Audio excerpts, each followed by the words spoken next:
শুভেচ্ছা। বাঙালিয়ানার প্রদোষের সংবাদে স্বাগত।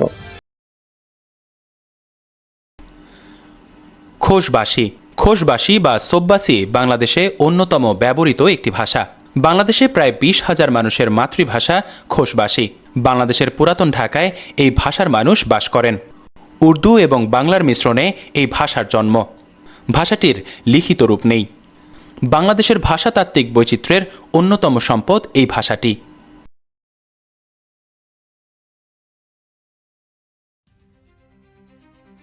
শুরুতেই শুনে নিচ্ছি সংবাদ শিরোনাম। ইরানে যৌথ হামলা করেছে যুক্তরাষ্ট্র ও ইসরায়েল। ইরানে নিহত 51 শিশু। প্রতিশোধ নিতে মধ্যপ্রাচ্য জুড়ে হামলা চালিয়েছে তেহরান।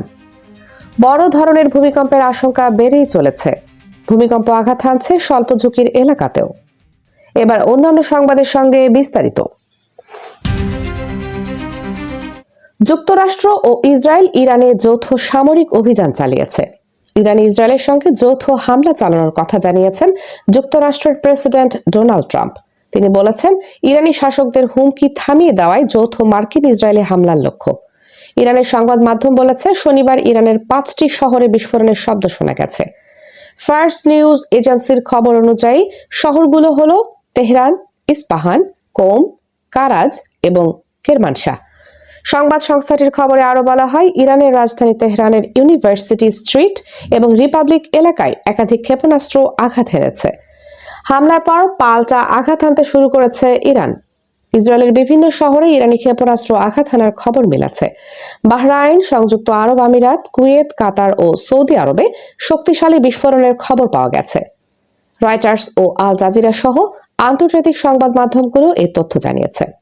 রয়টার্স জানিয়েছে, বাহরাইনের রাজধানী মানামা ও জাফায়ায় বিকট বিস্ফোরণের পর আকাশে ধোঁয়ার কুণ্ডলী উঠতে দেখা গেছে। উল্লেখ্য, এই এলাকাতেই মার্কিন নৌবাহিনীর একটি গুরুত্বপূর্ণ ঘাঁটি রয়েছে। সংযুক্ত আরব আমিরাতের রাজধানী আবুধাবিতেও একটি বিকট বিস্ফোরণের খবর পাওয়া গেছে। আল জাজিরা জানায়, কুয়েতে বিস্ফোরণের শব্দ শোনা গেছে। এর পরপরই দেশ জুড়ে সতর্কতা সাইরেন বাজানো শুরু হয়। কাতারের দোহায় একাধিক বিস্ফোরণের শব্দ শোনা গেছে। এর আগে দেশটির প্রতিরক্ষা মন্ত্রণালয় বলেছিল, ইরান থেকে ছোড়া সব ক্ষেপণাস্ত্র নিষ্ক্রিয় করা হয়েছে। জানা গেছে, ক্ষেপণাস্ত্রের টুকরো পড়ে দেশটিতে একজন বেসামরিক ব্যক্তি মারা গেছেন। এদিকে বার্তা সংস্থা এএফপি জানায়, সৌদি আরবের রাজধানী রিয়াদেও বিস্ফোরণ ঘটেছে। ইরানের দক্ষিণাঞ্চলের একটি বালিকা বিদ্যালয়ে ইসরায়েলি হামলায় নিহত শিক্ষার্থীর সংখ্যা বেড়ে 51 জনে দাঁড়িয়েছে। আহত হয়েছে 60 জন। ইরানের রাষ্ট্রীয় বার্তা সংস্থা ইরনা এ তথ্য জানিয়েছে বলে উল্লেখ করেছে আল জাজিরা। স্থানীয় নগর কর্মকর্তা মোহাম্মদ রাদমের বলেন, শনিবার সকালে ইসরায়েল সরাসরি ওই বিদ্যালয়ে হামলা চালায়। হামলার আগে সেখানে 170 শিক্ষার্থী অবস্থান করছিল। তাই নিহতের সংখ্যা আরও বাড়তে পারে বলে আশঙ্কা করা হচ্ছে। উদ্ধার অভিযান এখনো চলছে।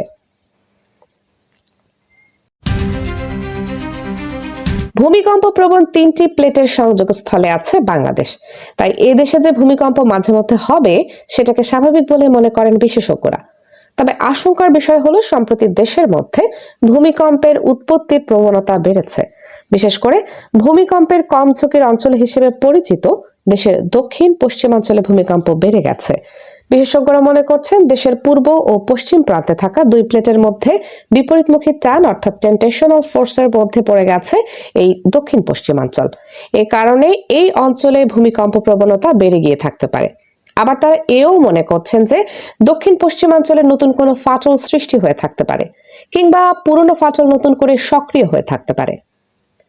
27 ফেব্রুয়ারি শুক্রবার দুপুরে ঢাকা সহ দেশের বিভিন্ন অঞ্চল ভূমিকম্পে কেঁপে ওঠে। এরপর ভূমিকম্পের আশঙ্কা ও তা মোকাবেলার বিষয়টি আবার আলোচনায় আসে। গতকাল ভূমিকম্পের উৎপত্তিস্থল ছিল সাতক্ষীরার আশাশুনি উপজেলা। রিখটার স্কেলে এর মাত্রা ছিল 5.4। এটিকে মাঝারি মাত্রার ভূমিকম্প বলা হয়।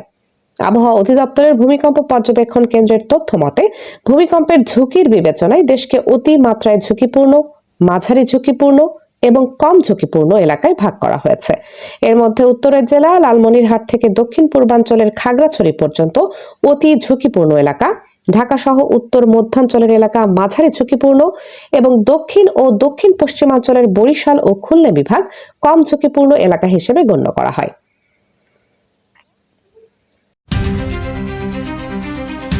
রেলওয়ে খাতকে অগ্রাধিকার দিয়ে একটি বহুমুখী বা মাল্টি মোডাল পরিবহন রোডম্যাপ চূড়ান্ত করেছে পরিকল্পনা কমিশন। সড়ক পথের ওপর চাপ কমানোর পাশাপাশি আঞ্চলিক সংযোগ জোরদার করাই এই কৌশলের মূল লক্ষ্য বলে পরিকল্পনা কমিশনের সূত্র ও সংশ্লিষ্ট সারসংক্ষেপ পর্যালোচনার মাধ্যমে জানা গেছে। কর্মকর্তারা জানান, সুপারিশগুলোর সারসংক্ষেপ চূড়ান্ত করে সরকারের উচ্চ পর্যায়ের নীতি নির্ধারকের কাছে উপস্থাপনের প্রস্তুতি চলছে। বর্তমানে দেশের মোট পরিবহন চাহিদার প্রায় ৮০% মেটায় সড়কপথ। এতে সড়কের দ্রুত ক্ষয়, নিরাপত্তা ঝুঁকি এবং জমি অধিগ্রহণের জটিলতা বাড়ছে। ফলে ৬ মাসের পরামর্শ প্রক্রিয়া শেষে ভৌত অবকাঠামো বিভাগ বড় ধরনের কৌশলগত পরিবর্তনের সুপারিশ করেছে। প্রস্তাবিত রোডম্যাপে ঢাকা টু চট্টগ্রাম রুটে বিদ্যুৎ চালিত ট্রেন চালুর পরিকল্পনা রয়েছে। পাশাপাশি নারায়ণগঞ্জ টু ঢাকা ও ঢাকা টু জয়দেবপুর রুটেও বিদ্যুৎ চালিত ব্যবস্থা চালুর প্রস্তাব করা হয়েছে। এছাড়া ঢাকা টু লাকসাম বা কুমিল্লা কর্ড লাইন উন্নয়ন, সব সমুদ্র বন্দরের সঙ্গে রেল সংযোগ জোরদার এবং মাতারবাড়ি গভীর সমুদ্র বন্দর ও বে টার্মিনাল প্রকল্প দ্রুত শেষ করার উপর গুরুত্ব দেওয়া হয়েছে। বর্তমানে পণ্য পরিবহনে রেলের অংশীদারিত্ব ৫%-এরও কম। এটি বাড়িয়ে অন্তত ২০% নেওয়ার লক্ষ্য নির্ধারণ করেছে কমিশন। নৌভিত্তিক পণ্য পরিবহন জোরদার করতে পরিকল্পনা কমিশন ৩টি বড় অভ্যন্তরীণ নৌ কেন্দ্র গড়ে তোলার প্রস্তাব দিয়েছে। এর মধ্যে একটি গড়ে তোলা হবে আশুগঞ্জ নদী বন্দরকে ঘিরে, আরেকটি কেন্দ্র হবে পানগাঁও ইনল্যান্ড কন্টেইনার টার্মিনালকে ঘিরে। তৃতীয় কেন্দ্র প্রস্তাব করা হয়েছে যশোরের নোয়াপাড়া নদী বন্দর এলাকায়। পরিকল্পনা কমিশনের এই উদ্যোগ ২০২৬ সালে নির্বাচনী ইশতেহারে বিএনপি যে পরিবহন অগ্রাধিকারের কথা বলেছে তার সঙ্গে সামঞ্জস্যপূর্ণ। ইশতেহারে ডাবল লাইন ও উচ্চগতির রেল নেটওয়ার্ক, জাতীয় এক্সপ্রেসওয়ে গ্রিড, স্মার্ট ট্রাফিক ব্যবস্থাপনা, আধুনিক নৌপথ এবং বন্দর উন্নয়নের কথা উল্লেখ রয়েছে।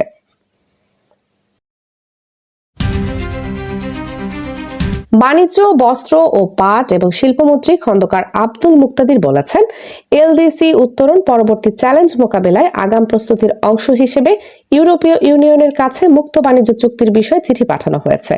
পর্যায়ক্রমে অস্ট্রেলিয়া, কানাডা ও যুক্তরাজ্যের সঙ্গেও একই ধরনের চুক্তির উদ্যোগ নেওয়া হবে বলে জানান তিনি। কর বাড়ানো নিয়ে অর্থমন্ত্রীর সাম্প্রতিক এক বক্তব্যের ব্যাখ্যা দিয়ে বাণিজ্যমন্ত্রী বলেন, অর্থমন্ত্রীর বক্তব্য ভুলভাবে মিডিয়ায় এসেছে। বাংলাদেশে ট্যাক্স জিডিপি রেশিও অনেক কম, যা পার্শ্ববর্তী দেশগুলোতে অনেক বেশি। এই রেশিও কম হওয়ার কারণে আমাদের অর্জিত রাজস্ব সরকারের প্রশাসনিক খরচ মেটাতেই চলে যায়, যা উন্নয়নে ব্যয় করা সম্ভব হয় না। তাই অর্থমন্ত্রী ট্যাক্স জিডিপি রেশিও বাড়ানোর কথা বলেছেন। ব্যক্তি খাতে কর বাড়বে না।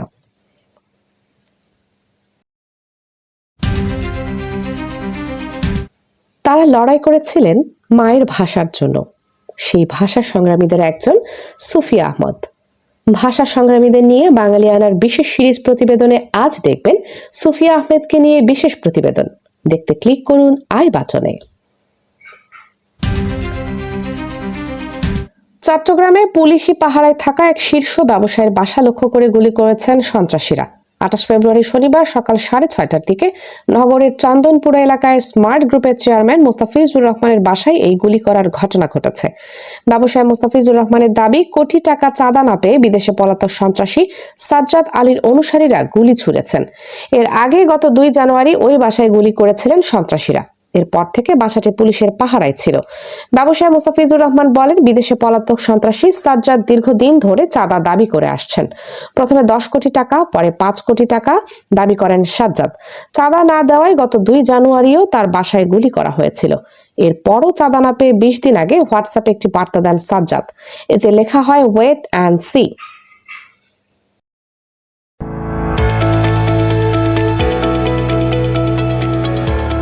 এবার শুনে নিচ্ছি বাঙালিয়ানা বাণিজ্য সংবাদ। দেশের বাজারে ২৮ ফেব্রুয়ারি শনিবার সোনার দাম বাড়ানো হয়েছে। ফলে ২২ ক্যারেটের ভালো মানের সোনার দাম ভরি প্রতি বেড়ে দাঁড়িয়েছে ২,৬৫,৪১৫ টাকা। এর আগে দাম ছিল ২,৬১,০৪১ টাকা। ফলে ভরি প্রতি সোনার দাম বেড়েছে ৪,৩৩৪ টাকা। এর আগে গত সপ্তাহে দুবার সোনার দাম বাড়ানো হয়। সেবার ২ দফায় সোনার দাম বাড়ানো হয় ৫,৪৮২ টাকা। এবার এক দফায় বাড়লো ৪,০০০ টাকার বেশি। জানুয়ারি মাসের শেষ দিক থেকে দেশের বাজারে সোনার দামে অস্থিরতা বিরাজ করছে।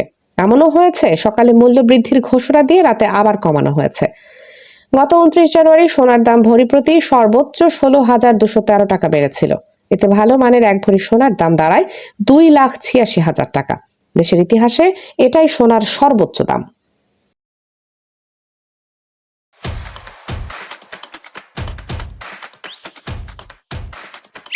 এবার শুনে নিচ্ছি বাঙালিয়ানা ক্রীড়া সংবাদ। নারী এশিয়ান কাপ ফুটবলের চূড়ান্ত আসরে অংশ নিতে সিডনিতে এখন ফুটবল আমেজ। আগামী ৩ মার্চ আধুনিক স্থাপত্যের বিষয় কমব্যাংক স্টেডিয়ামে শক্তিশালী চীনের মুখোমুখি হবে বাংলাদেশ।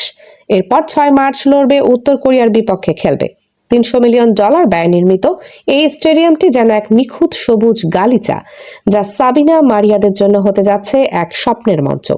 স্বাগতিক অস্ট্রেলিয়া ফিলিপাইন ম্যাচ দিয়ে ১ মার্চ পার্থে পর্দা উঠছে ১২ দলের এই টুর্নামেন্টের। বাংলাদেশ দলের ছোটখাটো চোট থাকলেও মূল খেলোয়াড়রা ফিট আছেন। যদিও প্রবাসীদের মধ্যে প্রচারণার কিছুটা ঘাটতি রয়েছে, তবে ৩ মার্চ গ্যালারিতে লাল সবুজের গর্জন শোনার অপেক্ষায় ফুটবল প্রেমীরা। বাঙালিয়ানা প্রদেশের সংবাদ শেষ হলো। ধন্যবাদ।